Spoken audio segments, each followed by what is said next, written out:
Welcome to another edition of Octagon Circles and Squares, an NBC Sports podcast covering the cage, the mat, and the ring. I'm Steven D'Agostino, and we have a special edition.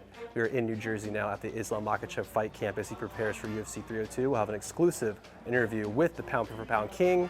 But first, with baseball season in full swing, there's a new Peacock original docuseries you won't want to miss. Bronx Zoo 90, Crime, Chaos, and Baseball details the New York Yankees' tumultuous 1990 baseball season through rare first-hand accounts of those closest to the team. Stream it now, only on Peacock. Joined now by lightweight champion, Pound-For-Pound King, almost a New Jersey resident at this point. You've been here for how many weeks now? Now it's 3 weeks. 3 weeks. How do you like being in the Northeast? It's been some years because you were here in 17, 18 in New York, you fought in Brooklyn, and then you were in Boston. Do you like the Northeast, this part of the country? Yeah, it's good for training, not for like chilling or some other stuff, but it's look like small village, you know, where we're now in bricks.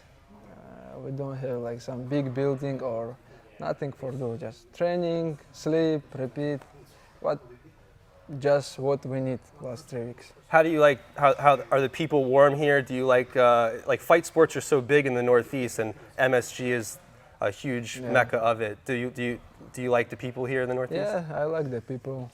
The gym all day is full, you know. The people here, it's very good. They love MMA. They all know us, you know. And the gym, Nick's Cotton MMA, invite us very good, you know. I love the gym. I love the place. A face you're very familiar with, Khabib comes in, I think on Sunday, right? Yeah. How has the tempo changed when Khabib's here versus before he got here? Of course it's changed, you know. We always training same, do like always hard training, but when he come, it's a little bit different, you know. Wednesday we have some rest in the night time. We do some banya or sauna we go, but today he say, yeah, we will go to the banya, but first we have to do run, 30 minutes, you know. He always puts something more, you know, some more exercise in the camp. Do you think he misses MMA and maybe because he misses it, he's like harder on you guys? Do you think he like misses the training and everything? Yeah, he always want to be in the camp, in the training. Every day he working with us, grappling with us, give me always some good rounds, but now hard to working with him. He become big now, but you know his experience. He always good, give me good advice. Speaking of that experience, he has fought Dustin in the past. Do you guys talk a lot about that fight? I know it was a long time ago, but did he help with your game plan at all leading up to it? Of course, we know all Dustin's weak point. We know where he good, and we make the fight plan, game plan with all teams. You know. You've said in the past you had something kind of surprise planned for June 1st, and I know you probably won't say it, but can I take a guess at what it might be? Can I guess? You know, everybody asks, I say in the one interview it's gonna be some surprise. We prepare something, but we will see. You know. You don't have to answer, but I'm gonna call it. I think you try and guillotine Dustin. That's my guess. That's my guess, but you don't have to say. First of all, I have defense his guillotine, and maybe I show him how to do right guillotine. Speaking of Dustin, you know he's a lot older. He's even said this feels like it could be his last shot. Do you feel like with his maybe back up against the wall, it makes him a little more dangerous that he could, as Coach Javi said, be like the Rocky in this fight with the underdog? Yeah, you know. He's old, he talking about retired, but I don't want he retired after this fight if I beat him, because this guy is dangerous. He can beat everybody, and he's a number like top 5 in the world, you know. That's why I don't think it's a good idea for him talking about retired, or you know, because he's still very dangerous guy, and that's why I'm preparing for very hard for him. Only a couple more here. I know you're busy. So after this fight, it seems like Arman might have the next shot. You've said that you have the eyes on 170. If all things went according to plan for you this year, what does the rest of your calendar look like? If you win June 1st, then what are the next couple fights this year look like? You know, of course, I just thinking about my next fight, and it's not my job thinking about the future because I have manager, I have team. I'm fighting in the UFC. They make decision. Who they put against me, I will be ready. You know, it's gonna be Arman or it's gonna be Leon or it's gonna be someone else. I will be ready. You're a big student of the fight game, a big fan. Madison Square Garden, like we had mentioned previously, is such a hot spot. That card might come together in the fall, which might time out for you. Is that a dream to fight in MSG, and could it be against Leon or Bilal even maybe? Yeah, honestly, it's my dream fight to Madison Square Garden because it's a big arena. It's all like high level, how many years ago I saw when Tyson fight there, like a lot of high level boxing guys level fighting there, and now it's the beginning make MMA events there. That's why I want to fight there. Maybe it's gonna be in November, but we will see. My final question, we're with NBC. We do a lot of wrestling in the Olympics. I know you're a big wrestling fan. What are you excited for Paris wrestling? And then specifically, are there any Americans you think have a shot for Paris? Yeah, honestly, I think Taylor is #1 in the world, but right now it's not gonna be in Olympic Games. And I told DC it's very bad because this guy is very tough. But I don't know the guy who beat him, you know. Maybe Aaron Brooks, yeah. Aaron Brooks is good, but honestly, I don't see his Lara much, but I think he's good, you know. And I will try to be there. I want to watch. I saw DC said he wanted you to be there, and he talked about Kyle Dake. That Sidakov-Dake rivalry is pretty good, no? Sidakov, Dake, and we have my brother, Khabib Nurmagomedov, who already beat Dake, you know. These guys, I think, my opinion, one of them is going to be champion. All right, well, thank you. Appreciate your time. Good luck on June 1st. Yeah. Get your day started with Bet the Edge. Jay Croucher and Drew Dinsick have all your betting needs covered from the NBA, the MLB, the NHL, and more. New episodes drop every weekday at 6 a.m. Eastern. Whether you're targeting spreads and totals, circling player props, or looking for value in futures markets, they have it all. Speaking of bets, let's kick it over to our very own Brad Thomas to give us some of his favorite bets for the upcoming card. UFC 302 is actually a really exciting card from the betting perspective. Like if I were to compare it to UFC 300, yeah, sure, there were more marquee fights on that card, but you had a lot of big favorites. There were some upsets, but the big favorites really were just dominating the betting space. When we look at this card, there's some big favorites who are vulnerable, but there's also some really good matchups where the favorite's only like -140. And that brings me to my very first fight that I want to talk about, and that's the Roman Kopylov fight versus César Almeida.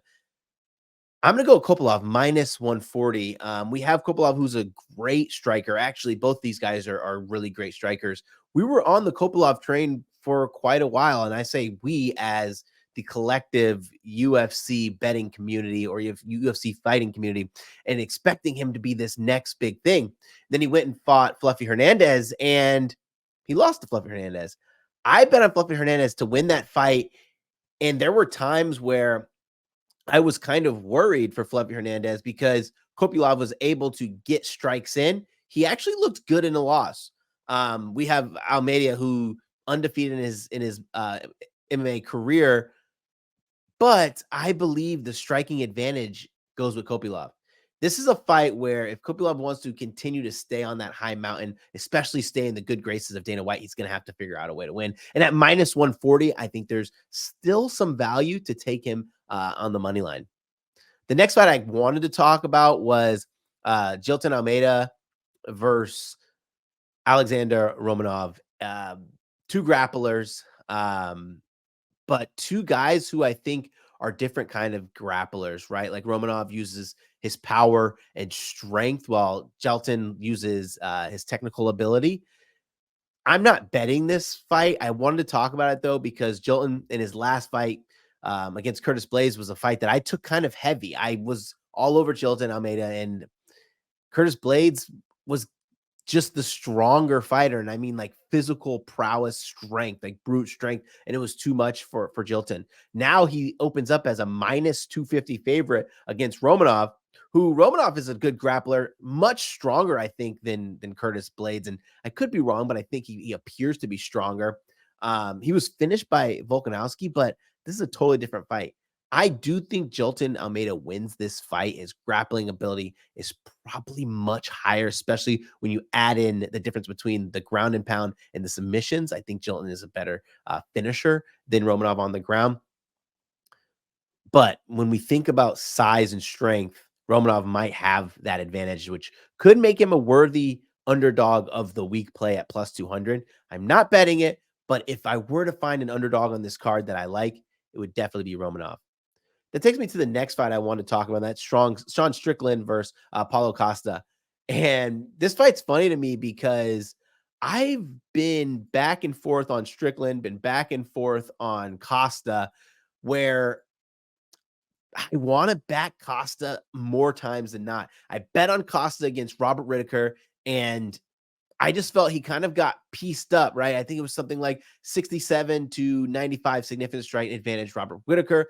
Luke Rockhold fight, Costa won that, but Vettori he lost to Izzy, and you think that for as big and as powerful and good looking, and what I mean good looking in the fighting sense, you would think that Costa would just run through people, especially when how good he looked in that Romero fight. Now he fights up against Sean Strickland, coming off a loss to DDP, where Strickland thought that he was robbed. I didn't. I actually had a heavy advantage to DDP in that fight, but sure, Strickland landed more strikes in that match than DDP did. But I think the significant strikes, the damage you have to. Sean Strickland was physically bleeding. Now this match, we have Sean Strickland coming in. I believe he's somewhere around a minus 250, 15 favorite. I think he wins this fight. Number one, Paulo Costa doesn't have the gas tank. When you're that size, you have that kind of muscle build, you tend to tire quickly. Sean Strickland's got a gas tank. I also think that Sean Strickland's unorthodox fighting style is going to give Paulo Costa the fits, which is why I am actually taking Sean Strickland in a parlay, his money line, and I'm going to talk about that in a second. I want to talk about the Islam Makhachev fight versus Dustin Poirier. It is one where this could cement Islam as one of the best fighters in the world. And it's not because I think Dustin Poirier is on this huge mountain that Islam has to climb, right? Dustin Poirier steps into this fight because Islam needed someone to defend his title against for this card. But we just know the raw dog that Dustin Poirier is, right? He has power, lethal power in his hands. He could take you down there. He could submit with this famous guillotine that he uses all the time. And why that's important, when you take a moment to watch, and thank you for this, take a moment to watch Islam in his training. Granted, it was only a short video, but you notice a couple things that Islam is kind of working on that I think he's going to implement in the fight against Dustin. A lot of clinch work. And I think there's two reasons behind that clinch work. Number one, even though Islam's striking ability, has grown through the years, right? Like, we know he's a crazy significant grappler. The amount that his striking has increased makes him possibly the pound-for-pound best fighter in the world. He still doesn't want to leave himself exposed to Poirier's lethal ability and knockout power, right? So a lot of clinch allows you to control the fight. It looks like in the video, Islam is also trying to work the cage control while using the clinch. He was working off some takedowns from the clinch as well. And if you noticed, every takedown, it seemed like he was defending the guillotine. Poirier is not afraid to throw the guillotine standing up. He's not afraid to throw the guillotine while being taken down. And it looked like Islam was trying to protect against that. I wanted to take Islam inside the distance, right? Islam has finished his fighter in 6 of his last 7 fights. Didn't finish Volkanovski. Honestly, in that first fight, and he didn't finish Volkanovski in the first fight. He did in the second. But in that first fight, it did look like he showed some vulnerability. But I do think that the dehydration issue that was being thrown around there could have played an issue. And Poirier has only gone the distance in 1 of his last 7 fights. I think that Poirier has the ability or the possibility of being subbed if he gets taken to the ground. Makhachev, we talk about his grappling, but I don't think we talk about his submission ability enough, right? When he fought against Charles Oliveira and subbed him, was an arm triangle. Fascinating, phenomenal. Not many people could do that against Charles Oliveira. So for me, it's Islam. I'm going to just parlay Islam with Sean Strickland. Comes out to about -130, -135, depending on what shop you get that line at. I'm just taking both their money lines. Sure, Poirier can knock out Islam, but if I were to be honest, I believe Islam wins this inside the distance. I don't know with which method. I'd probably say he subs him.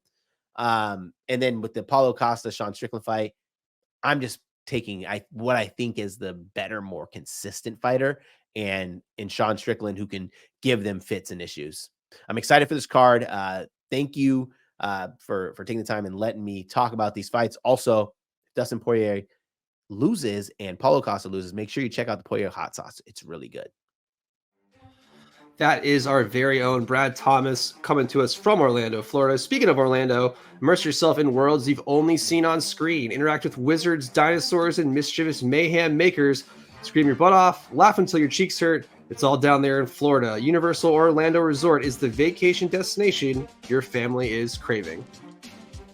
That'll do it for this edition of Octagon Circles and Squares. Thanks for joining us. We hope you enjoyed it. Stay tuned to this channel for the latest news in combat sports. Until then, we'll see you next time.